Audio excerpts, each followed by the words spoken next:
katika jina la Yesu Kristo. Mana mwizina rya Yesu Kristo. Asante kwa jioni ya leo. Urakoze kubw'uyu mugoroba none. Jioni ya mibaraka. Umugoroba w'imigisha. Jioni ya utukufu. Umugoroba w'icyubahiro. Jioni unatutembelea. Umugoroba utugenderera. Jioni unakuwa pamoja nasi. Umugoroba mwami ugiye kugaragara mu buryo bukomeye cyane. Jioni ya kutenda miujiza na maajabu. Umugoroba ugiye kugaragaza ibitangaza n'ibimenyetso hagati yabo. Jioni ya kuponya na kufungua. Umugoroba abantu benshi bagiye kubohoka no gukira. Jioni ya kuokoa. Umugoroba abantu benshi bagiye gukizwa. Tunaacha mtumishi wako katika mikono yako. Umukozi wawe tumushyira mu biganza byawe data. Baba umutumie kama chombo tu. Mwami umukoresha nk'igikoresho cyawe. Pamoja na interprete wake. Hamwe n'ugiye kumusemurira. Roho wako Mtakatifu ashuke juu yao. Wose ikiganza cyawe kibe hejuru yabo. Roho Mtakatifu anene pamoja nao. Mana ubane nabo. Maneno yatakayosemwa ndani ya kinywa chao. Amagambo yose agiye gusohoka mu kanwa kabo. Yatoke kwa roho yako. Aba magambo avuye mu mutima wawe. Yafungue. Kana chingure. Yafungue. Achingure. Yaokoe magharibi ya leo. Ashobora gukiza imitima ya benshi. Utakuwa miujiza magharibi ya leo. Ibimenyetso n'ibitangaza bigaragara uyu munsi. Tunafunga nguvu za giza. Turakinga imbaraga z'ikuzimu zose. Tunafunga nguvu za shetani. Turafunga imbaraga za Satani. N'izina rya Yesu Kristo. Roho Mtakatifu kushuka. Wasanga imbaraga zo mwijuru zimanuke. Imbaraga z'umwuka wera zigaragara hagati yacu. Mana ukingura imitima y'umwuka. Kugira ngo dushobore kumva ibyo ushaka kutubwira.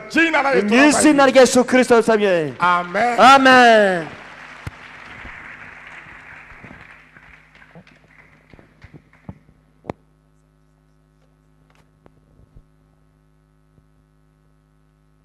Bwana asifiwe. Yesu ashimwe cyane. Bwana Yesu asifiwe. Umwami Yesu ashimwe. Sasa niseme kidogo. Reka mbabwireho gatoya. Kwa kuwa tuna wakati wa kukutana tena kesho na siku ya Jumapili. Reka turavugaho gakiya kuko turacyafite n'igihe nejo bundi. Kama alivyosema aposto, nkuko intumwa yabibamenyesheje, nimejaliwa kuzaliwa katika dini ya Kiislamu. Nahiriwe kuvukira mu muryango wa Islamu. Mimi nimeoa, nina watoto 3. Njewe ndubatse mfite abana 3. Lakini kabla hapo nimesoma masomo ya dini ya Kiislamu. Kandi mbere y'ibyo nabanje kwiga amashuri ya Kiislamu. Kama alivyosema aposto, nkuko intumwa yabibatugejejeho. Ili kwamba nisipoteze wakati wa kusikia mambo fulani kugira ngo nabasha gutakaza igihe yo kumva ibintu n'ibindi. Nilipenda nifanye kwa kifupi sana. Ndashima yuko ndi buvuge mu ncamake. Pale Dar es Salaam nilifanya diploma ya Kiislamu. Dar es Salaam naherewe diploma yo muri Islamu kwa miaka 3. Maze kuyiga imyaka 3. Baadaye nikaja hapo Kuwait, hapo Libya. Hanyuma njya mu gihugu cya Libya. Nikafanya miaka 8 nikapata degree ya kwanza ya Kiislamu. Niga imyaka 8 mbona impamyabumenyi ya mbere yo muri Islamu. Baadaye hapo nilikwenda Kuwait City. Hanyuma y'ibyo nagiye Kuwait. Kwa miaka 6 nikafanya degree ya pili ya Kiislamu. Niga imyaka 6 nanone mbona yindi impamyabumenyi ya kabiri ya Islamu. Baadaye hapo nikaenda Irani mjini Tehran. Nyuma y'ibyo njya muri Irani mu mujyi wa Tehran. Nikafanya miaka 4 nikapata degree ya 3 ya Kiislamu. Niga imyaka 4 mbona degree ya 3 ya Islamu. Baadaye hapo nikaenda Saudi Arabia. Nyuma yaho nagiye mu Buarabu kwa kozi ya miaka 2 ya uongozi. Hanyuma niga amashuri y'abayobozi mu myaka 2. Nikapata degree ya 4 ya Kiislamu. Mbona impamyabumenyi ya 4 ya Islamu. Ndipo nilipomaliza, hanyuma y'ibyo ndangije, wakuu wa nchi hizo ambazo apostle amesema hapa, abakuru b'ibyo bihugu intumwa yavugiye hano imbere, Ayatollah Khomeini, Saddam Hussein, Hussein Mubarak, Yasir Arafat, Kanali Muhammad Gaddafi. Wale watu walinifanya kuwa kiongozi wa dini ya Kiislamu. Abo ngabo banyimitse nk'umuyobozi w'idini ya Islamu. Kuanzia Tanzania, guhera i Tanzania, Kenya, muri Kenya, Uganda, Rwanda, Burundi na Kongo, ndetse no muri Kongo. Wakati ninafanya kazi katika Uislamu, igihe nari ndimo muri yo mirimo ya Islamu, yako mambo niliyoyafanya ndani ya Uislamu mabaya sana. Hari ibintu byinshi bibi nakoze muri iryo dini rya Islamu. wakati sasa nimetimiza miaka 3 katika Uislamu, igihe nari maze imyaka 3 mu Uislamu, ndipo mtu anayeitwa mheshimiwa wa waheshimiwa, nicyo gihe uwitwa umwami w'abami, bwana wa mabwana, Uwiteka Imana ikomeye, mfalme wa wafalme, umwami w'abami, Mungu wa miungu, Imana nyiri Imana, Yesu Kristo, ndipo alipolijia akaniokoa. Aho ngaho niho yaziye arankiza, na mimi nikakubali kuokoka. Hanyuma nanjye nemera gukizwa. Yesu akanituma, Yesu aranuma niwasaidie ndugu zangu Waislamu, mbafashe bene data b'Abayisilamu, ili na wao waweze kumjua Yesu Kristo, kugira ngo nabo babashe kumenya umwami Yesu. Kwa kifupi, mu magambo make, wakati ule nikiwa katika chuo kikuu cha Libya, nari ndi mu ishuri rikuru aho ngaho i Libya, kuna mambo niliyaona katika Qur'ani, hari amagambo niboneye ukubwanjye muri Qur'ani, ambayo ni tofauti na elimu tulikuwa tukifundishwa. kandi ayo magambo arahabanye n'amashuri batwigishaga.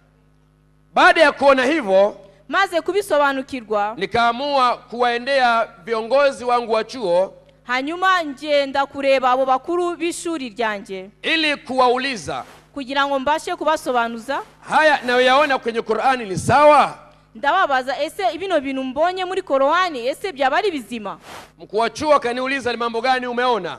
Umukuru w'ishuri arambaza, ese ni ibiki waba wabonye? Nikamweleza katika Qur'ani, ndamubwira ngo muri Qur'ani kuna kitabu kinaitwa Surati Al-Imran. hari igitabo cyitwa Surati Al-Imran. Sura Al-Imran aya ya 45, icyo gitabo cya 45, aya hii inasema, icyo gice kiravuga gutya. Kabla sijasoma aya hii ni kutahadharishe, mbere yuko nsoma iki gice reka mbanze ngutegure, maana kuna wengine wanasema Kiarabu ni lugha ya mapepo. kuko hari abantu bazi yuko Icyarabu ari ikirimi cy'amadaimoni. Kwa hiyo utakaposikia naanza kuzungumza Kiarabu, igihe ni utangira kumva ndimo kuvuga Icyarabu, usiseme kwamba sasa huyo dokta bado ana mapepo ya Kiislamu. nuje kuvuga ngo uyu mukozi w'Imana aracyafite abadaimoni, na ukaanza kukemea, hanyuma ugatangira ugatokesha. Kiarabu ni kama lugha unayoijua Kiingereza la Kifaransa. Icyarabu rero ni ururimi nk'urundi, ni nk'icyongereza cyangwa urundi rurimi. Na kuna Waarabu ambao wameokoka wanamwabudu Mungu katika lugha yao ya Kiarabu. Kandi hari n'Abarabu bakijijwe baramya Imana mu rurimi rwabo rw'Icyarabu. Na kila lugha unayojua duniani shetani anaifahamu. Kandi buri rurimi rwose uzi ku isi Satani araruzi. Lakini unapoingia kunena kwa lugha ukaanza kunena, shetani ndo hajui. Ariko ururimi rumwe atabasha gusobanukirwa ni igihe utangiye kuvuga mu ndimi, kuko aho ngaho Satani ntabwo asobanukirwa. Aya hii ya 45 inasema, uyu murongo wa 45 uravuga utya: idh qalati lilmalaikatu ya Maryam, Jibrilu Mikaeli alikuja kwa Maryam. Uyu murongo uravuga ngo malaika Gabrieli yasanze Maria, alimwambia, inna Allaha yubashiruki bi kalmati minhu ismuhu almasihun, Mwenyezi Mungu anakuletea habari njema za neno. Uwiteka akuzaniye ijambo ryiza, jina la huyo neno anaitwa Masihi, kandi izina ry'uwo mwana akuzaniye yitwa Masiya. Yasuan ibn Maryam, Yesu utakayemzaa wewe Maryam. Yesu wonguo wa uzabyara Maria. Wajiha fi dunia wal akhirati wa minal muqarrabina, huyo Yesu amepewa mamlaka yote mbinguni na duniani. Uwo Yesu uzabyara yahawe ubushobozi bwose ku isi ndetse no mu ijuru. Wa huwa ahkamul hakimina, yeye ndiye atakayehukumu wanadamu siku ya mwisho. Kandi uwo Yesu ni uzakira witeka agatanga urubanza mu gihe cy'imperuka. Nikamuuliza mkuu wa chuo kuhusu aya hii. Hanyuma mbaza uwo mukuru w'ishuri ibijyanye n'uyu murongo, kwa nini kwenye kitabu chetu cha Qur'ani ameandikwa Yesu? Ndamubaza, ese ni kubera iki mu gitabo cyacu cya Qur'ani handitswemo Yesu? Na kwenye Biblia ya Wakristo Muhamadi wetu hakuandikwa humo.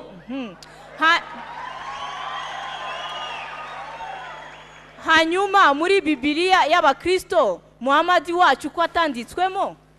Yule mkuu wa chuo akaniambia, hanyuma uwo mukuru w'ishuri arambwira ati, Yesu ni mkuu wa wanadamu wote. Ngo Yesu ni mukuru w'abaremwe bose. Na mimi nikaamini moyoni mwangu. Hanyuma nanje nizera mu mutima wanje. Kwa kuwa yeye amepewa mamlaka mbinguni na duniani. Kuko we yahawe ubushobozi bwose n'ubutware mu ijuru no mu isi. Maana yake ni kwamba duniani asiwepo mtu mwingine yoyote atakayeitwa kiongozi wa wanadamu. Nukuvuga yuko kwisi yose azitwa umuyobozi cyangwa umukuru w'abantu bategetse. Na siku ya kiyama, kandi igihe cy'imperuka, siku ile ya ufufuko, umunsi w'umuzuko, atakayehusika na wanadamu ni nawe uzaca imanza z'abantu bose, kuwahukumu kwenda jehanamu au kwenda mbinguni, kubacira iteka ryo kujya mu ijuru cyangwa se kujya ikuzimu. Ni huyo Yesu peke yake. Nuwo nguwo Yesu wenyine. Moyoni mwangu nikaamini hivyo, mu mutima wanjye mbyizera gutyo, kwamba huyu Yesu ana mamlaka kweli ya uongozi. Numva yuko uyu Yesu mu byukuri afite ubutware bwo kuyobora. Hapo hatukutofautiana na mkuu wangu wa chuo. Aho ngaho nago twigeze tubitandukanaho mu kubyumva hamwe n'uwo mukuru w'ishuri. Na baadaye nikamuuliza aya nyingine tena. Hanyuma nongera musobanuza undi murongo. Kwa sababu Wakristo wanasema Yesu ni Mungu. Kuko Abakristo bavuga yuko Yesu ari Imana. Lakini sisi Waislamu hatumkubali kama Yesu ni Mungu. Hanyuma twebwe Abayisilamu nitubyemere ko ari Imana. Lakini Qur'ani imesema uungu wa Yesu. Ariko Korani yasobanuye neza ubumana bwa Yesu. Yule mkuu wa chuo akaniuliza aya hii umeiona wapi? Uwo mukuru w'ishuri arambaza ese uwo murongo wa wara usomye hehe? Nikamwambia katika surati Al-Imrani, mubwira yuko na usomye mu murongo wa Al-Imrani aya ya 49.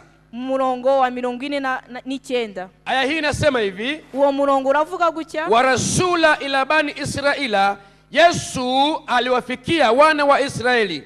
Yesu yagendereye abana ba Israeli. Alipowafikia aliwaambia hivi, abagendereye arababwira ati, ana akhluqu lakum, mimi ndiye niliyewaumbeni. Ni njyewe wabaremye. Alipowaambia mimi ndiye niliyewaumbeni, amaze kubabwira ngo ni njyewe wabaremye, wana wa Israeli walimfahamu kwamba huyu ni Mungu. Abana ba Israeli bahise basobanukirwa yuko ari Imana. Mkuu wa chuo nikamuuliza hivi, hanyuma uwo mukuru w'ishuri ndamubaza ati, mtu mwenye sifa ya uumbaji anaitwa nani? Hanyuma umuntu ufite ubushobozi bwo kurema ninde? Akasema muumbaji ni Mungu. Aravuga ati umuremyi ni Imana. Nikamuuliza, kwa hiyo Yesu kwa kuwa ni muumbaji ni Mungu? Hanyuma ndamubaza, kuba Yesu ari umuremyi ese yaba ari Imana? Akasema tunafahamu hilo, lakini hatuwezi kuambia watu wote kwamba Yesu ni Mungu. Ambwira yuko ngo ibyo turabizi neza, ariko ntidushobora kubibwira abantu bose yuko Yesu ari Imana. Yesu akawaambia tena wana wa Israeli, hanyuma Yesu yongera kubwira abana ba Israeli, fa anfukhu fihi, nilipowaumba niliwapulizia pumzi ya uhai ndani yenu. Arababwira ati maze kubarema nabahumekeyemo umwuka w'ubuzima. Nikamuuliza tena mkuu wangu wa chuo, hanyuma nongera mbaza uwo mukuru w'ishuri, huyu mtu anayeumba alafu anaweka uhai ndani ya kitu alichokiumba ni nani? Hanyuma ndongera ndamubaza, ese uwo muntu urema yarangiza agahumekera umwuka w'ubuzima mu bantu ese yaba ari inde? Akasema, bwana nilishakwambia usinisumbue, huyo ni Mungu. Hanyuma arambwira, rega wowe wingora, narangije kubikubwira, uwo ni Imana. Kisha tukaendelea katika aya hiyo. Hanyuma dukomeza muri uwo murongo. Akasema, wa ubri'u al-akbahu wal-absar, Yesu alikuwa na uwezo wa kuwaponya watu vibarango na kuwaponya watu upofu wa macho. Yesu yari afite ubushobozi bwo kukiza abantu ibibembe ndetse agahumura n'impumyi. Aya inaendelea kusema, wa uhya al-mauta, Yesu ana uwezo wa kufufua waliokufa, waliozikwa kabisa, akiwafufua anawawekea uzima tena. Hanyuma dukomeje muri uwo murongo haravuga ngo Yesu afite n'ubushobozi bwo kuzura abantu bapfuye bagahambwa, akongera akabazamura, akongera akabaha ubuzima. Nikamuuliza mkuu wangu wa chuo, hanyuma nongera mbaza uwo mukuru wanjye w'ishuri, haya mambo Muhamadi wetu anaweza kuyafanya? ese uwo Muhamadi wacu yababasha gukora ibi ngibi? Akasema hapana, ni Yesu tu peke yake kwa kuwa ni Mungu.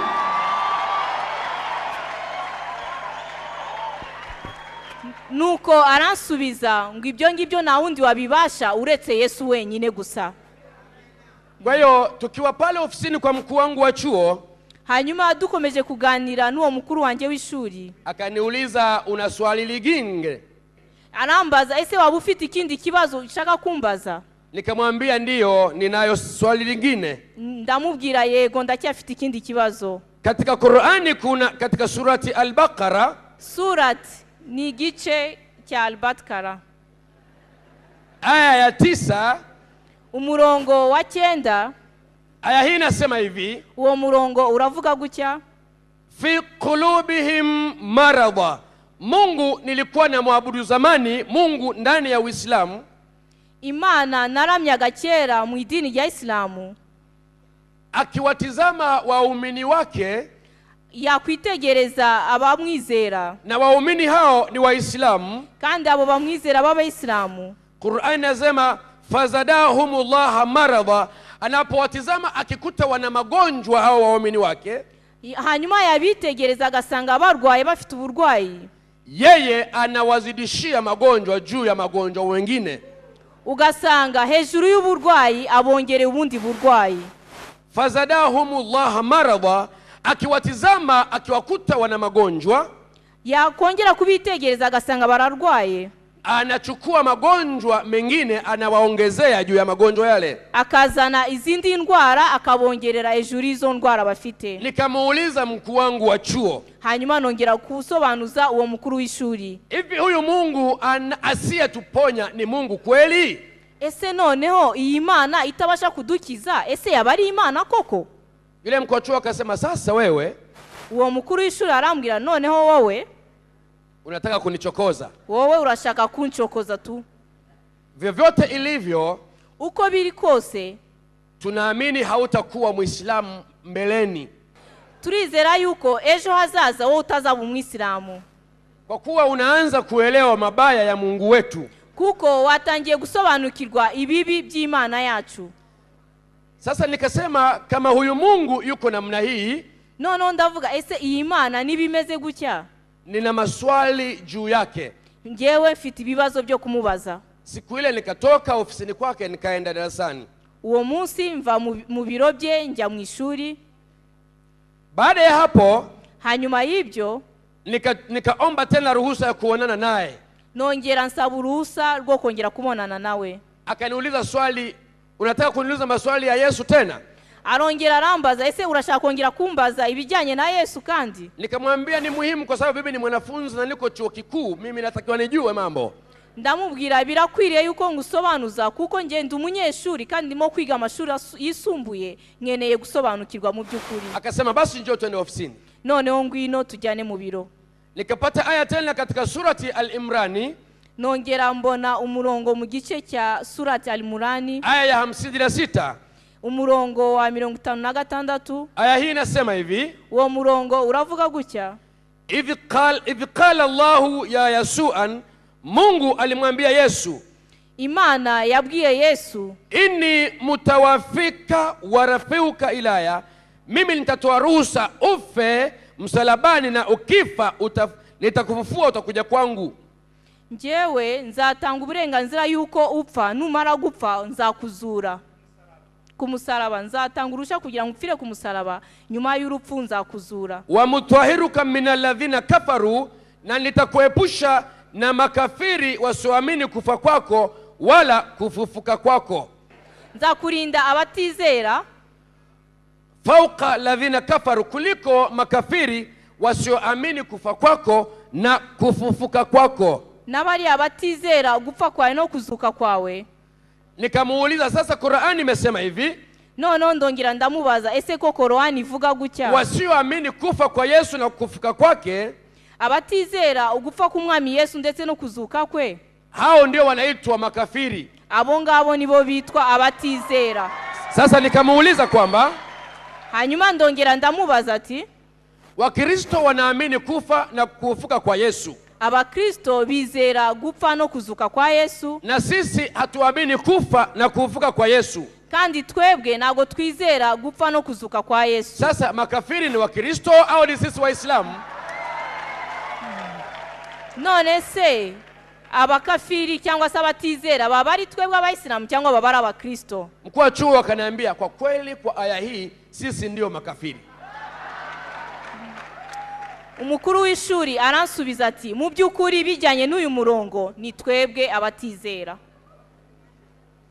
Kafiri ni mpagani. Umuntu utizera ni umupagani. Kwa hiyo kwa jibu sahihi ya Qur'ani, bijyanye n'iki gisubizo dusomye muri uyu murongo, nikaamini kwamba wapagani ni sisi Waislamu. Mitanizera yuko abapagani ari twebwe b'Abayisilamu. Mkuu wa chuo akaniambia, umukuru w'ishuri arambwira ati lakini haya hatuwezi kuwaeleza Waislamu msikitini. Ariko ibi ngibi ntidushobora kubibwira Abayisilamu mu musigiti. Lakini mimi nikaweka moyoni mwangu, ariko njyewe mbibika mu mutima wanjye, kwamba nitakapomaliza masomo ko yuko nindangiza kwiga nitawasaidia ndugu zangu Waislamu, nzafasha bene data b'Abayisilamu ili waweze kuelewa ukweli wa mambo ukoje, kugira ngo babashe gusobanukirwa ukuri kw'ibintu uko bimeze. Aya nyingine niliona hapa, uwundi murongo nasobanukiwe katika surati Al-Imran hiyo hiyo, muri uwo murongo twakomeje gusomaho, aya ya 55, mu murongo wa 55 inasema hivi, haravuga ati wa makaru wa makara Allahu wallahu khairu almakiruna. Wayahudi walioamini Uislamu, Abayahudi bizeye Ubwisilamu, walikwenda kuhubiri Uislamu mjini, bagiye kubwiriza Ubwisilamu mu mujyi, lakini wakauhubiri kwa uongo. ariko babwigisha mu kinyoma. Walipohubiri uongo, watu waliamini uongo wao. Bamaze kwigisha icyo kinyoma, abantu bizera icyo kinyoma cyabo. Kwa hiyo walirudi huku walikotoka kwa Mungu wao. Hanyuma bagaruka bava ku iyo Mana yabo, Wakamwambia, Mungu, barongera babwira Imana, ese Mana, huko tulikokuwa tumehubiri watu waamini Uislamu lakini kwa uongo. iyo ngiyo twagiye kubwiriza, twabwirije Islamu ariko y'ikinyoma kandi abantu barabyizeye. Wewe Mungu wetu unasemaje? Ese wowe Mana yacu urabivugaho iki? Akasema hivi, hanyuma arasubiza ati wallahu khairu almakiruna, mimi ndiye baba wa watu wasemao uongo. hanyuma arasubiza ati ni njyewe data w'abantu bavuga ibinyoma. Sasa nikamuuliza mkuu wangu wa chuo, hanyuma mbaza uwo mukuru w'ishuri, sasa huyu Mungu anayesimamia uongo ndiye mkubwa wa uongo, sasa iyi Mana ihagarariye ikinyoma niyo mukuru w'ikinyoma, na sisi tukiwa waongo kama Mungu wetu ni sawa? hanyuma natwe tukaba abantu bavuga ikinyoma nk'Imana yacu, ese byaba ari byo? Mkuu wa chuo akasema lazima tuwe waongo sababu Mungu wetu ni mwongo. Ni birakwiriye yuko natwe tubeshya kuko Imana yacu nayo ibeshya. Moyoni mwangu, mu mutima wanjye niliogopa. naratinye. Kumbe wakati namuuliza maswali haya, kubera yuko igihe namubazaga ibi bibazo, alikuwa anakutana na walimu wenzake chuoni pale. yagendaga agahura n'abandi barimu aho ngaho mu biro. Kwa hiyo anawaeleza yale nayomuuliza mimi, hanyuma akabasobanurira ibyo bibazo mbanza kumubaza buri munsi. Baadaye wakaweka maazimio, hanyuma bashiraho itegeko kwamba huyu mtu umkatalie asirudie kukuuliza habari za Yesu tena. baramutegeka ati uyu muntu nazasubire kongera kukubaza ikibazo kijyanye na Yesu, au mambo mabaya yaliyomo ndani ya Uislamu wetu, cyangwa se ibintu bibi birimo mu idini ryacu. mwambie hivi, akiuliza tena tutamfukuza shuleni. umubwira uti niyongera kukubaza tuzamwirukana muri iri shuri. Na kweli yule mkuu wa chuo aliniambia, mu by'ukuri uwo mukuru w'ishuri arambwira ati, akasema, Hamisi, arambwira ngo Hamisi, ukirudia kuuliza habari yoyote mbaya inayohusu Mungu wetu ama Uislamu wetu, niwongera kongera kumbaza ikintu icyo ari cyo cyose kibi kijyanye n'idini cyangwa Imana yacu, na ukaniuliza habari zinazohusu Yesu tena, cyangwa se kongera kumbaza ikibazo cyose kijyanye na Yesu, tutakufukuza shuleni. tuzakwirukana muri iri shuri. Kwa hiyo mimi nilikaa kimya ili nisifukuzwe shuleni. hanyuma nanjye guhera ubwo ngubwo ndaceceka kugira ngo sinirukanwe ku ishuri. Siku 3 baadaye ameniambia hayo, hashize iminsi 3 amaze kumbwira cyo. Pale chuoni tulikuwa wanafunzi 660. Twari abanyeshuri 660. Lakini wa Afrika tulikuwa 3. Ariko abo muri Afrika twari 3. Mimi kutoka Kigoma, Hamisi Hussein. Njewe Hamisi Hussein nari mvuye Kigoma. Idrisa Jafari kutoka Dar es Salaam. Idrisa Jafari kuva Dar es Salaam. Mwipwa wa Idi Amin kutoka Uganda. Umwishwa wa Idi Amin wavuye Uganda. Sasa nilikuwa nimelala usingizi. Hanyuma nari nsinziriye. Nikaonyeshwa niko kwenye maji yanatuunguza sisi wale watu 3 wa Afrika. Hanyuma mbona ndi mu mazi abira arimo kudutwika uko twari 3 b'abanyafrika. Tukiwa tunapiga kelele na hakuna mtu aliyekuja kutusaidia. Hanyuma twarimo dutaka cyane nta muntu uraho hafi kugira ngo aze kudufasha. Wakati ule tunapiga kelele, igihe twarimo dutaka cyane na tunaungua kweli kweli. Kandi mu byukuri twarimo dushya cyane. Alikuja mtu mmoja, haje umuntu umwe ambaye sijawahi kumuona maisha yangu yote. Haje umuntu bona mu buzima bwanjye bwose. Alisimama nyuma yetu, ahagarara inyuma yacu, akaniita jina langu ya Hamis. Hanyuma amamagara mu izina ngo ya Hamis. Nikaitika labaikan. Hanyuma nanjye nditaba ngo labaikan. Akanambia madha tasma'u fil ma'u, unasikia nini katika maji hayo? Arambaza ati ese muri ayo mazi uri murumva mwiki? Nikamwambia hadhihi alma'u yashuqu najida, maji haya yanatuunguza sana. Ndamubwira ati aya mazi arimo kudutwika cyane. Akanieleza hivi, arambwira ati faqul laha, yaambie hayo maji ngo bwira ayo mazi, ya ma'u kun barda wa salama ilaya biismi Yasuan. Akaniambia ni amuru yale maji yawe baridi na yawe salama kwangu kwa jina la Yesu. Hanyuma uwo muntu arambwira ati ngo ninegeke ayo mazi kutongera kunwika akonje kandi ngubwe neza muri jewe mu izina rya Yesu. Basi niliposikia maneno yale, hanyuma maze kumva ayo magambo, nikayaamuru yale maji. Hanyuma nanjye negeka ayo mazi, nikayambia ya ma'u kun barda wa salama ilaya biismi Yasuan, ewe maji ninakuamuru uwe baridi kwangu na salama kwangu kwa jina la Yesu. Nanjye mfata ubwo butwari ndategeka ngo wa mazi we konja kandi ndagutegetse nongere kunwika mu izina rya Yesu. Yale maji nikasikia yamepoa kabisa. Ayo mazi ahita konja mu byukuri sinongera gushya. Akaniuliza madha tasma, unasikia nini tena? Arongera arambaza ese waburimo kumva iki noneho? Nikamwambia kad bardan, yamepoa, yamekuwa baridi sana. Ndamubwira ati aya mazi noneho yakonje nguwe neza. Akaniambia faqul ahlika, waambie na hao ndugu zako ulionao. Hanyuma arambwira ati bwira nabo bagenzi bawe muri kumwe. Nikawaeleza yale maneno na kuwaonyesha yule aliyeniambia maneno yale. Hanyuma nabo ndababwira ndangije mbereka n'uwo muntu urimo kumbwira ayo magambo. Akaniambia waambie na ndugu zako hao. Arambwira ati bwira nabo bagenzi bawe muri kumwe. Kwa hiyo nikawaeleza yale maneno lakini wao hawakusema. Hanyuma mbabwira ibyo ngibyo ariko bo nibagira icyo bakora. Wale watu walizama wakafa kabisa. Abo bantu rero twari kumwe bo bararohamye barapfa. Akaniambia tena ya Hamis faqul ukhra, yaambia hayo maji tena. Arongera arambwira ngo ongera utegeke ayo mazi. Akaniambia yaeleze ya ma'u fatahta ila tahti, ni yaeleze ile maji yaniteme yanilete nchi kavu. Arongera arambwira ati bwira ayo mazi akuruke akuvane mu mazi agushire hanze. Nilipoyaamuru maji hayo yakanileta yenyewe mpaka pale yule mtu anaponiambilia.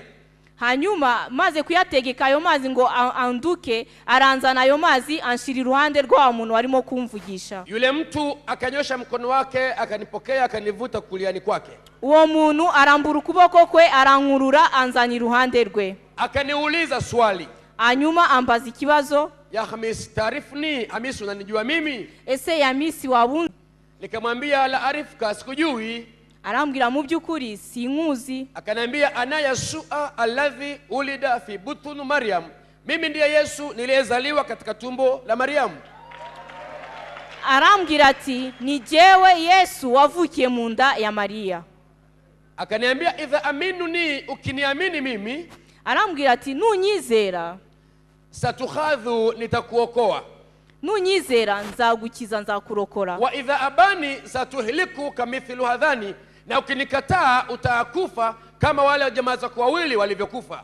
Kandi niwanga kunyizera uzapfa nk'abo bagenzi bawe uko bapfuye. Akaniambia hivi, arongera arambwira ati hadha khabaru alladhi fa'altu ilayka, haya niliyokufanyia leo, ibi ngibi nagukoreye uyu munsi, fatwasulu kullu nas, waeleze watu wote, uzabibwire abantu bose, hususan ala ahlika islamia, hasa uwaeleze ndugu zako waislamu jinsi nilivyo na uwezo kwa wanadamu. Kandi cyane cyane uzabigeze kuri bene so b'abayisilamu, ubabwire uburyo nshobora gukiza. Baada ya hapo tukatembea na yeye kama hatua 20. Hanyuma y'ibyo tubasha kugendana nawe nk'intambwe 20. Halafu tukaagana, yakaenda zake. Hanyuma tusezeranaho agenda ukwe. Na mimi sasa hiyo usingizi ukaniisha. Aho ngaho nanjye ndakanguka mva mu bitotsi. Nikaanza kufikiria hiyo ndoto sasa. Hanyuma nangira gutekereza kuri izo nzozi. Asubuhi kulipokucha, mu gitondo bukeye, nikaenda kumuuliza mkuu wa chuo maana ya ndoto hiyo. Njya gusobanuza wa mukuru w'ishuri igisobanuro cy'izo nzozi. Wakati yeye ndiye aliniambia nisirudie kumuuliza habari za Yesu. Kandi muibuke yuko ari we wari wambwiye ngo sinzagaruke kumwongera kumubaza ikibazo cya Yesu. Lakini kwa kuwa Yesu amenituma kwa Waislamu, ariko kubera yuko Yesu yaramaze kuntuma ku Bayisilamu, sikuogopa, nilikwenda kumwambia. Nago natinye, nagiye kumubwira. Kwa hiyo alinisikiliza kwa makini. Yabashije kunyumva neza. Akaniambia hivi, arambwira ati kuanzia leo, uhereye uyu munsi ndio mwisho wa kusoma hapa chuoni. Niwo munsi wawe wa nyuma wo kwiga kuri iki kigo. Nenda bwenini ukae, nitakuja tuzungumze. Genda mu ishuri be wicaye, ndaza kuza tuganire. Mimi nilikwenda bwenini, nikachukua vitabu, nikaenda darasani. Hanyuma ngenda aho ducumbika, mfata ibitabo njya mu ishuri. Mwalimu wa kipindi cha kwanza aliingia kufundisha Kiarabu. Hanyuma umwarimu w'isomo rya mbere yinjira kwigisha Icyarabu. Kabla hajamaliza kipindi chake, mkuu wa chuo alikuja. Mbere gato atararangiza kwigisha, umukuru w'ishuri araza. Akanikuta niko darasani na nasikiliza mafundisho. Asanga ndi mu ishuri ndimo gukurikira. Lakini baadaye alisema, Hamisi toka darasani. Hanyuma arambwira ati Hamisi sohoka uve mu ishuri. Wakati natoka, igihe nari nsohotse, nilikwenda bwenini nikakaa. Ngenda aho ducumbika ndicara. Akaniuliza, arambaza ati Hamisi Hussein, unapenda urudi nyumbani kwenu lini? Hamisi Hussein, ese waba wifuza kuzataha ryari? Nikasema ukiamua hata kesho naweza kwenda. Ndamubwira nubishima nejo nshobora gutaha. Lakini nahitaji niende Bujumbura. Ariko ndifuza kubanza guki Bujumbura. Kwa kuwa kaka yangu ndiye mkuu wa chuo cha Muammar Gaddafi, alijenga pale Burundi. Kuko mukuru wanje niwe mukuru w'ishuri Gaddafi yubatse ari Bujumbura. Kwa hiyo nikaja Burundi, Bujumbura. Hanyuma njya i Burundi. Nikaanza kumhadithia kaka yangu jinsi ilivyosababisha kufukuzwa shule. Hanyuma nangira kumutekereza impamvu zatumye nyirukanwa ku ishuri. Kaka kaniambia, kaa nitakuombea na utarudi shuleni. Arambwira ati icara utuze nzakohereza ku ishuri. Kwa hiyo kaka yangu alikuwa anawasiliana na mkuu wa chuo cha kule Libya. Kuko uwo mukuru wanje yarafite imishyikirano n'uwo mukuru w'ishuri rya Libya. Kila anapomwambia nirudi shuleni anakataa. Kandi yakongera kumubwira ngo subire ku ishuri akamwangira. Nimekaa pale mwaka mmoja na miezi 10. Nahicaye umwaka umwe n'amezi 10. Mdogo wa yule mkuu wa chuo aliyenifunkuza kule Libya, hanyuma murumuna wa mukuru w'ishuri wo muri Libya wanyirukanye. Kwa hiyo wanamtuma Bujumbura awe msaidizi wa kaka yangu pale Bujumbura. Baramwohereza ngo aze abe umufasha w'uwo mukuru wanje aho ku ishuri i Bujumbura. Kaka yangu akasema hivi, hanyuma mukuru wanje avuga ati siwezi kukubali mdogo wako aje awe msaidizi wangu hapa, kwa kuwa na wewe umekataa mdogo wangu asiendelee na masomo kule kwako. Mukuru wanje aramubwira ati sinshobora kwemera yuko murumuna we aza hano kugira ngo dufatanye kuyobora iki kigo, kuko nawe wirukanye murumuna wanje muri icyo kigo uyoboye. Kwa kuwa katika Uislamu, kuko muri Islamu kuna neno linatamkwa asharu bishar, mtu yote kufanya vibaya na wewe mulipe mabaya. Hari ijambo rivuga ngo wishura umuntu icyo yagukore, ikibi ukakishura ikibi. Yani jino kwa jino. nukuvuga ngo iryinyo ku ryinyo. Kwa hiyo alipoonyesha hayo, hanyuma amaze kugaragaza gutyo, ikalazimika sasa mimi nirudi shuleni. biba ngombwa yuko nanjye nsubiza mu ishuri, na yule mdogo wake akaja kule Bujumbura. hanyuma n'uwo murumuna we nawe aza i Bujumbura. Wakati naenda kaka kaniambia, hanyuma amaze kugenda mukuru wanjye arambwira, chochote utakachokiona kibaya kwenye Qur'ani usiulize tena. ikintu kibi cyose uzongera kubona muri Korowani ntuzongere kubaza, Kwa kuwa ukifukuzwa hakuna jinsi utarudi tena shuleni. kubera yuko niwongera kwirukanwa na yindi nzira izongera kubaho kugira ngo usubireyo. Sasa nilipofika pale Libya, hanyuma nsubiye i Libya, nilikuta wenzangu wamesoma miaka 2 kwa sababu niliwaacha mwaka wa 2. nasanze babandi baransize imyaka 2 kuko nari nabasize mu mwaka wa 2, wanaingia mwaka wa 5 wao. bari bamaze kwinjira mu mwaka wa 5. Wakaniambia ni vizuri niungane na wao ule mwaka wa 5. barambwira ati ni byiza yuko nanjye nifatanya nabo muri uwo mwaka wa 5. Mimi nikawaomba nianze mwaka wa 3, wakataa, wakaniambia kama hutaki rudi kwenu.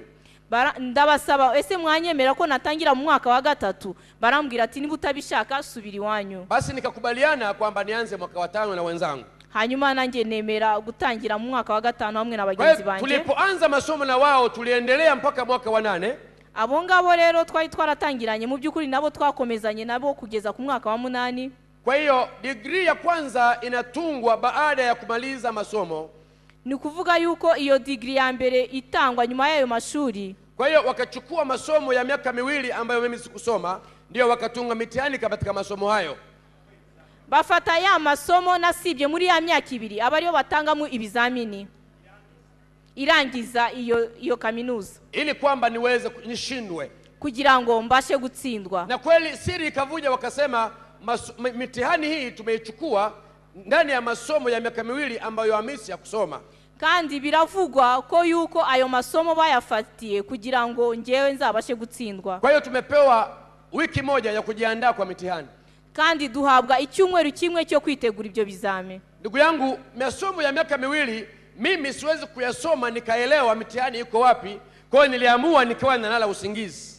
mu by'ukuri amasomo y'imyaka 2 sinshobora kuyiga kandi sinahabaye, ngewe nafashe umwanzuro kujya niryamira nkisinzirira gusa. Wakati naanza kulala, igihe natangira gusinzira, nilikuwa nasema maneno haya, navugaga aya magambo, naambia ya Yasuan, ewe Yesu, nkabwira ewe Yesu, alladhi jaa ilaya bitilka alma, wewe ulionijia kwenye yale maji kuniokoa, wowe wamfanye muri ya mazi ukankiza. as'aluka an ta'ati ilaya an afuza hadha mutihan, naomba unisaidie sasa uweze kunionyesha mitihani niweze kufanikiwa. ndagusaba rero ubashe kunyereka biriya bibazo byo mu bizame n'ibisubizo nzabashe gutsinda. Wakati nikiomba hivyo, maze gusenga gutyo, yule niliyemuona siku ile kwenye maji, wa wundi nabonye cyagiye mu mazi, na nguo zake alizovaa siku ile, na ya myambaro ye yari yambaye wa munsi, na utabasamu wake, akikutizama na tabasamu unasikia raha, n'ubwiza bwe yakureba ukumva uranezerewe. akaja na mitihani akanionyesha, azana ibizamini byose arabinyereka.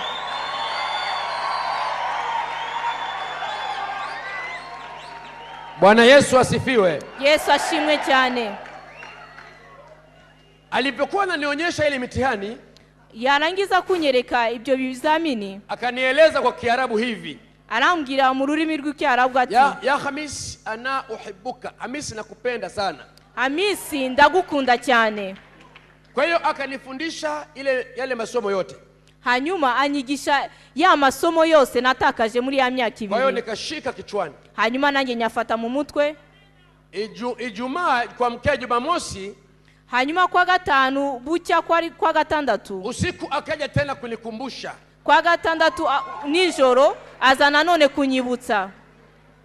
Wakati ule ananikumbusha usiku, icyo gihe nijoro arimo kunyibutsa, nikaamua kuamka. Ilikuwa mida ya saa 8 usiku kabisa, byari nko mu masaa 8 z'ijoro. Kwa hiyo nikaamka nikaketi, sikulala tena. hanyuma ndabyuka ndicara, sinongeye gusinzira, maana nilijua nikilala anaweza kusahau, kuko naribwiraga ati ninsinzira nshobora kwibagirwa. Kwa hiyo asubuhi tukaenda darasani kufanya mitihani. hanyuma mu gitondo tuzinduka tujya gukora ibizame. Mimi nikakaa katikati ya wanafunzi 2, hanyuma nicara hagati y'abanyeshuri 2. Wakati tumemaliza mitihani, turangije ibizami, jioni wanatoa matangazo ya matokeo ya mitihani. nimugoroba batangaza amanota y'ibizamini. Wakasema an-numbaru sadisu Hamisi Hussein min Tanzania, namba 6 ni Hamisi Hussein kutoka Tanzania. Baravuga bati umuntu wabaye wa gatandatu ni umugabo witwa Hamisi Hussein wavuye muri Tanzania. Sasa tukafikiria sisi wote, hanyuma turatekereza twese, matokeo ya mitihani yanaanza namba 6 au wanaanza namba 1 mpaka mwisho. hanyuma twese turibaza tuti ese iyo batangaza amanota bahera ku mubare wa gatandatu cyangwa bahera ku wabaye wa mbere? Watu wakasema wanaanza namba 1. Bose baravuga bati babanza uwabaye wa mbere. Sasa wakasema hivi, hanyuma baravuga bati Hamisi kuwa mwanafunzi wa 6, kuba Hamisi yabaye wa gatandatu, hatukubali matokeo haya. nago tunezerewe n'aya manota. Kwa kuwa hawa aliokaa nao katikati, kuko abangaba yicaranye nabo akabicara hagati, wa kulia alikuwa wa kwanza, uw'iburyo yari wa mbere, wa kushoto alikuwa wa 4, uw'ibumoso abo wa 4. Hamisi amekuwa wa 6. hanyuma Hamisi abaye wa gatandatu. Alikuwa anaangalia kwa hawa watu, kwa hiyo ameiba mitihani. Nukuvuga yuko Hamisi yaratrishije areba iburyo n'ibumoso abona ayo manota. Kwa hiyo wakasema tumefuta matokeo ya chuo kizima, watu watarudia mitihani wiki ijayo. hanyuma biba ngombwa yuko basiba ibyo bizame babikuraho, baravuga ngo tuzasubiramo nyuma y'icyumweru. Anayetafutwa ni Hamisi afelishwe. kandi ushakishwa muri ibi byose ni Hamisi kugira ngo atsindwe. Kwa hiyo wenzangu wakaendelea kujisomea, bagenzi banjye basubiramo barongera bariga, na mimi naendelea kulala ili Yesu aje aseme na mimi.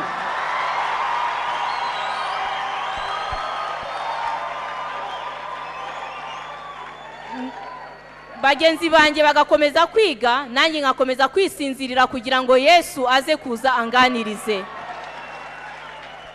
Sasa wale wanafunzi wanakuja, hanyuma abo banyeshuri baraza, wananiambia Hamisi, unaona matokeo ya mitihani imefutwa kwa ajili yako. sasa wowe Hamisi urareba ibizami byose babivanyeho kubera wowe.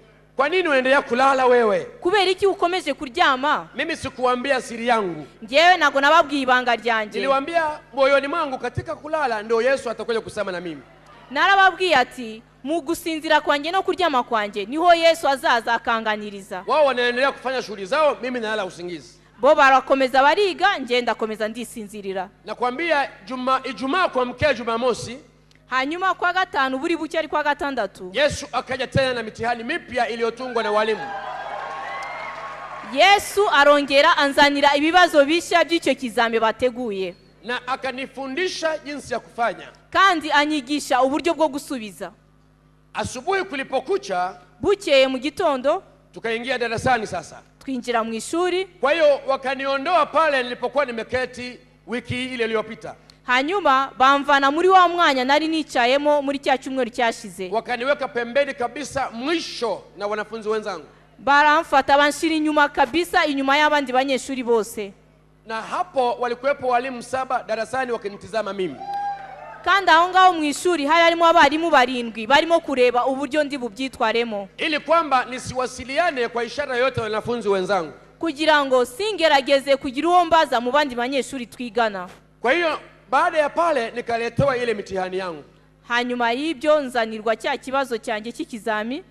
Waliponiletea mitihani ile, banzaniye icyo kizami, nikaanza kuitizama, ndakireba, nikacheka kabisa. hanyuma ndaseka, Nikacheka kabisa. ndaseka. Walipoona nimecheka, babonye nsetse, wakasema tumemkomesha leo. baravuga ngo uyu munsi twamubonye tu. Kumbe hawakujua kama wao ndio wamekomeshwa.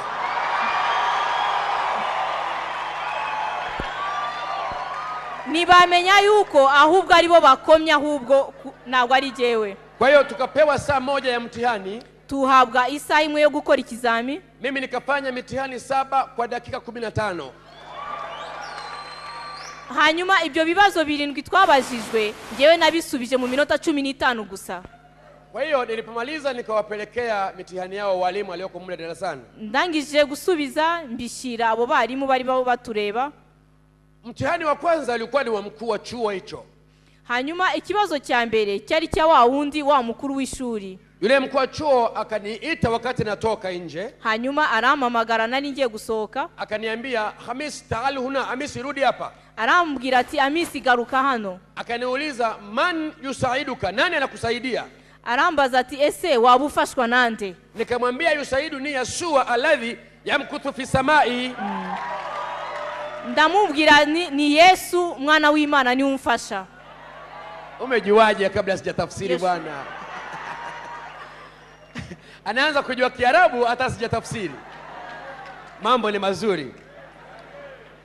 Yule mkuu wa chuo akaniambia hivi, uwo mukuru w'ishuri arambwira ati, fatuwasilu hakadha Yeshua kuli yaumi. Endelea kumshika na kumwamini huyo Yesu kila siku ya maisha yako. arambwira ati, mu by'ukuri uwo Yesu wawe umukomeze kandi umugundire, ntuzamurekure n'umunsi wa rimwe. Unajua kwa nini alisema hayo? Ese waba uzi impamvu yavuze gutyo? Walishindwa kunifanyia uadui mwingine kwa sababu nimefanya mitihani nikiwa mbali na wao na wanafunzi wenzangu. Kuko bananiwe kunkorera ubundi bugome kuko ikizamini nabashije kugikora ndi njyenyine hirya inyuma y'abandi banyeshuri. Kwa hiyo jioni wakasema hivi, hanyuma ni mugoroba baravuga bati, ndio wanatoa matangazo sasa. hanyuma baje gutangaza noneho wakasema, Ismau, sikilizeni. Baravuga bati, ni mwumve. Number 1 Hamis Hussein min Tanzania. Namba 1 ni Hamis Hussein kutoka Tanzania. Baratangaza bati, wabaye uwa mbere ni Hamisi wavuye muri Tanzania.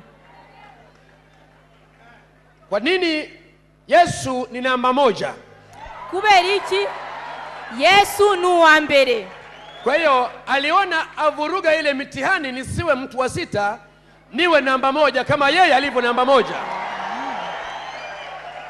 Yesu rero kubera ko ari we wa mbere niwe watumye ko cya kizamini cya mbere kizamwa akavuyo kugira ngo gisubirwemo mbashe kuba wa mbere nkuko n'abari wa mbere. Ndugu zangu, bene data, muda unatuacha, igihe kiradusize, lakini mambo yaliyoko ni mengi sana. Ariko ibintu Yesu akora ni byinshi cyane. Lakini nataka nikuambia kitu kimoja. Ariko ikintu kimwe nshaka kukubwira. Ujue mamlaka alionayo Yesu. Umenye ubutware n'ubushobozi Yesu afite. Ukisoma katika Injili ya Matayo, nusoma mu gitabo cya Matayo sura ya 28, umurongo wa 28, mstari ule wa 18 mpaka pale mwisho, umurongo wa 18 kugeza harangiza, utaona jinsi Biblia alivyojieleza Yesu mamlaka alionayo. Urasanga uburyo Yesu yivuze n'ubutwari afite. Maneno yanasema, Yesu akaja kwao akasema nao akawaambia, nuko Yesu arabegera avugana nabo ati, nimepewa mamlaka yote mbinguni na duniani. Nahawe ubutware bwose mu ijuru no mu isi. Nendeni mkawafanye mataifa yote kuwa wanafunzi wangu. Nuko mugende muhindure abantu bo mu mahanga yose abigishwa mubabatiza. Muwabatize kwa jina la Baba na Mwana na Roho Mtakatifu. Mubabatiza mu izina rya Data wa twese n'Umwana n'Umwuka wera. Pale amesema, natazama mimi niko pamoja nanyi siku zote hata ukamilifu wa dahari. Arababwira ati, mukomeze nzahorana namwe igihe cyose. Ndugu zangu, niwaeleze ukweli. Bene data, reka mbabwize ukuri. Juma hili ambalo Mungu ameturuhusu tuweko hapa, iki cyumweru Uwiteka yadushoboje kubana namwe hano, tumekuja kumsema Yesu na mamlaka yake. Twaje kuvuga Yesu hamwe n'ubushobozi afite. Yale anayoyafanya Yesu kwa watu wake, ibyo Yesu akora ku bantu be, wale waliomwamini, babandi bamwizeye, ni kuhakikishia Yesu hawezi kushindwa kufanya chochote. Reka mwemeze yuko Yesu nta na kimwe cyamunanira. Hata Qur'ani imemsema Yesu, ndetse na Korani yavuze Yesu kwamba wajiha fi dunya wal akhirati wa minal muqarrabina. Yeye amepewa mamlaka yote duniani na mbinguni. Yesu yahawe ubutware n'ubushobozi bwose ku isi ndetse no mu ijuru. Maana yake ni kwamba duniani asiwepo mtu mwingine atakayejiita yeye ni Bwana. Nukuvuga yuko ku isi na undi muntu ushobora kwiyita ngo yeye ni umugabo. Na hata kule siku ya kiyama ni Yesu atakaye hukumu watu. Kandi no kuri wa munsi w'urubanza ni uzadukira urubanza. Hukumu atakaye hukumu Yesu ni hii. Urubanza Yesu azaca nuruhe. Wale tuliomwamini hapa duniani, babandi twebwe twamwizeye hano ku isi, atatuambia nendeni mahali pazuri nilipoandaa mbinguni. azatubwira ati nimuze mujye ahantu heza nabateguriye mu lakini ijuru. wale waliomkataa hapa duniani Ariko ba bandi bamwihakanye hano ku isi atawahukumu waende jahannam ya milele. azabaciraho iteka ngo bajye Gehonomu y'iteka ryose. Huruma nilionayo mimi kwa Waislamu niliowaacha kwenye Uislamu Imbabazi ngiye mfitiye Abayisilamu n'abasize mu ni Bayisilamu kwa kuwa hawajamfahamu Yesu mwokozi wa ulimwengu, ni kubera yuko batarasobanukirwa uwo Yesu kunakiza na ambaye ndiye mwenye mamlaka ya wanadamu wote, kandi ko ari ufite ubushobozi n'ubutware bwose bw'ibyaremwe byose. kwa hiyo kwa vyovyote hata naweza kufanywa mabaya. Nukuvuga yuko nubwo nakorerwa ibibi byose Mabaya yale sintoyaona kama ni mabaya, kwa sababu nimetumwa na Yesu nikawahubirie habari njema Waislamu. nukuvuga yuko ibyo bibi byose nabasha gukorerwa sinzabibona ko ari bibi, kuko ngewe Yesu yarantumye kugira ngo mbashe kubabwiriza. Ndugu yangu, hata yeye kama angeona mabaya, nukuvuga yuko nawe nubwo yabasha kubona ibibi angeogopa yale aliyofanywa msalabani. yari gutinya bya bindi bibi yakorewe Ninaamini hata wewe usingepokea wokovu. kandi ndizera yuko nawe nago wari ugikizwa. Mimi kwa kuwa nimetumwa kwao, Ngewe kuba naratumwe kuri bo, chochote wanachoweza kukifanya kwangu ikintu cyose bashobora kunkorera mimi nitakikubali, kwa sababu nimetumwa kwao. ngewe nzacyemera kuko natumwe kuri bo. Inawezekana wewe unaweza ukashindwa kumshuhudia Muislamu Birashoboka yuko ushobora gutinya guhamiriza Umwisilamu kwa sababu haujatumwa kwao, kuko ntabwo uratumwa kuri bo, na wewe huwafahamu walivyo, kandi wowe naguze uburyo na bateye, kitabu chao haukifahamu. kandi n'igitabo cyabo ntabwo gisobanukiwe. Lakini kwa kuwa mimi nakifahamu kila kitabu, Ariko kuba jyewe nsobanukiye icyo gitabo cyabo, nina shauku ya kuambia habari njema za Yesu Kristo. mfite umunezero wo kubabwira ijambo ry'Imana rya Yesu Kristo. Na kwa kuwa Biblia imesema Yesu ana mamlaka, Kandi kubwo Biblia ivuga yuko Yesu afite ubutware bwose, na Qur'ani imesema amepewa mamlaka mbinguni na duniani, kandi na Korani kabivuga yuko yahawe ubutware ku isi no mu ijuru. napenda uelewe kitu hiki mpendwa, Ndifuza yuko umenya kino kintu mwene data, kwamba kwa uwezo alionao na mamlaka alionayo, kubwo ubushobozi n'ububasha afite, na sisi tukiwa nayo yale mamlaka yake, natwe duhawe ubwo bushobozi n'ubwo butwari, ninaamini tutakachokisema kwao kwa mamlaka ya Yesu kitatendeka.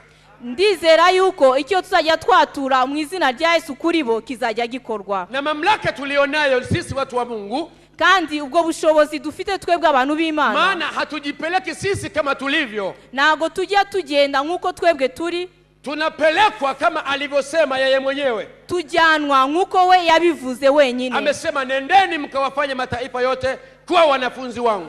Yaratubwiye ati nimugende muhindura amahanga yose kuba intumwa zanjye. Kwa hiyo tumepewa tufanye mamlaka yake.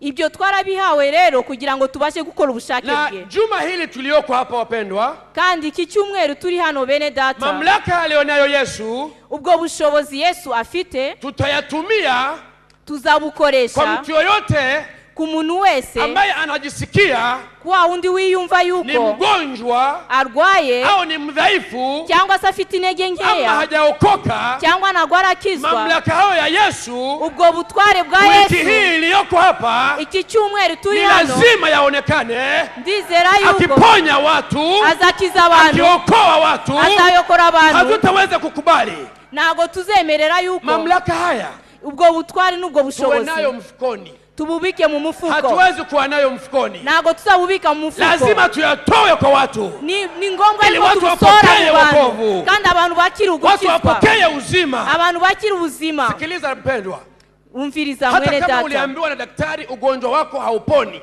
nubwo waba warabwiwe n'umuganga yuko uburwayi bwawe budashobora gukira, labda huo ukimwi hauponi, birashoboka yuko iyo sida idakira, hiyo kansa haiponi, iyo kanseri ntikira, huo ugonjwa wa moyo hauponi. uwo mutima ntukira. Nakwambia wiki hii Ndakubwira neza kino yuko cyumweru Mungu aliyesema, hari Imana yavuze, nitakuondolea ugonjwa wote, nzakiza indwara zose nitakuondolea ugonjwa wote, kandi nzakuraho indwara wala zose, sitatia juu yako maradhi mabaya, kandi nzakuraho n'ibibi byose. nitautoa niwapeleke kwa watu wa Misri.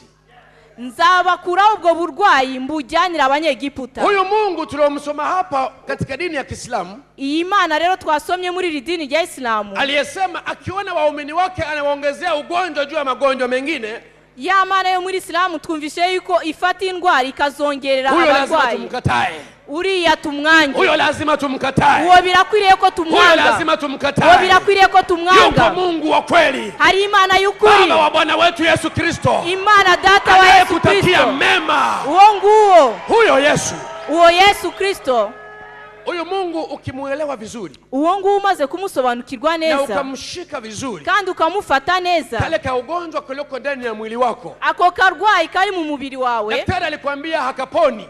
Kandi umuganga akaba yarakubwiye ngo nago gakira. Mungu anasema, Imana iravuga iti, Mungu anasema, Imana iravuga iti, anauondoa leo. Akuyeho ubwo burwayi. Anauondoa leo. Akuyeho ubwo burwayi. Huyo ni Mungu wa kweli. Iyo ni Imana y'ukuri. Huyo ni Mungu wa kweli. Iyo ni Imana y'ukuri. Tumeona watu, huyu Mungu wa kweli anawaponya magonjwa. Twabonye abantu Imana y'ukuri ikiza. Lakini wengine wanasema hivi, ariko abandi bakavuga bati, ugonjwa wangu, iyi ndwara yanjye, ugonjwa wangu, iyi ndwara yanjye ninao siku nyingi, maranye imyaka myinshi. Maana yake ndio uliyemuua fulani. Nukuvuga ngo niwe wishe kanaka. Na fulani ndio uliyemuua. Na kanaka wundi niwe wamwishe. Na mimi utaniua sasa. Nanjye ubu burwayi buzanyica tu. Ninakwambia hivi. Ndakubwira gutya. Kama daktari alikwambia utakufa. Nubwo muganga yaba yarakubwiye ngo uzapfa. Mganga huyo siye Mungu. Uwo muganga nagwa ari Imana. Yuko Mungu wa kweli mpendwa. Ari Imana y'ukuri. Yuko Mungu wa kweli. Ari Imana y'ukuri. Na sio yule Mungu aliyekuwa naabudiwa na Hamisi Hussein kwenye Uislamu.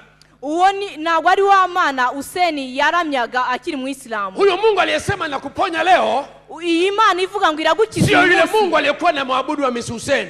Nagwa ari ya Mana Hussein yaramyaga kera. Ni Mungu Yehova. Ni Imana Yehova. Mungu Yehova. Ni Imana Yehova. Aliyezifanya mbingu na nchi. Uwo nguwo utegetse isi n'ijuru. Mungu aliyezifanya mbingu na nchi.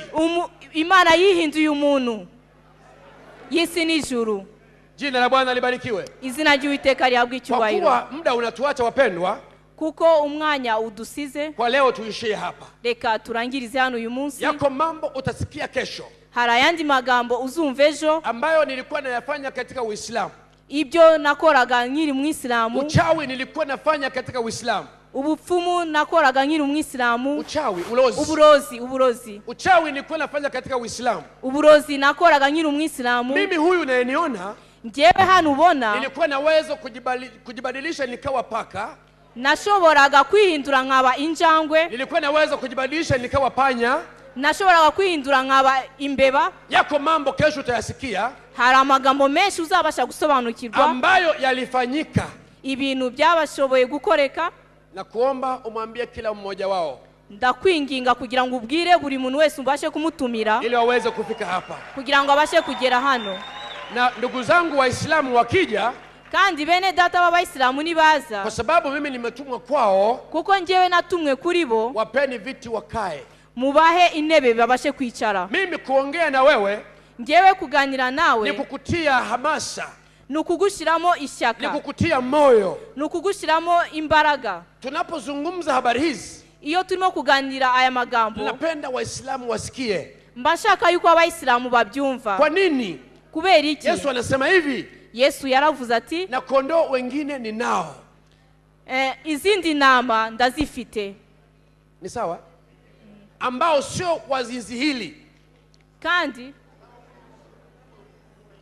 zishobora kuba ziri muri uruguri. Na wao imewapasa wasikie sauti yangu. Kandi nabo babasha kumva ijwi ryanjye. Kwa hiyo ndugu zangu niwaambie ukweli.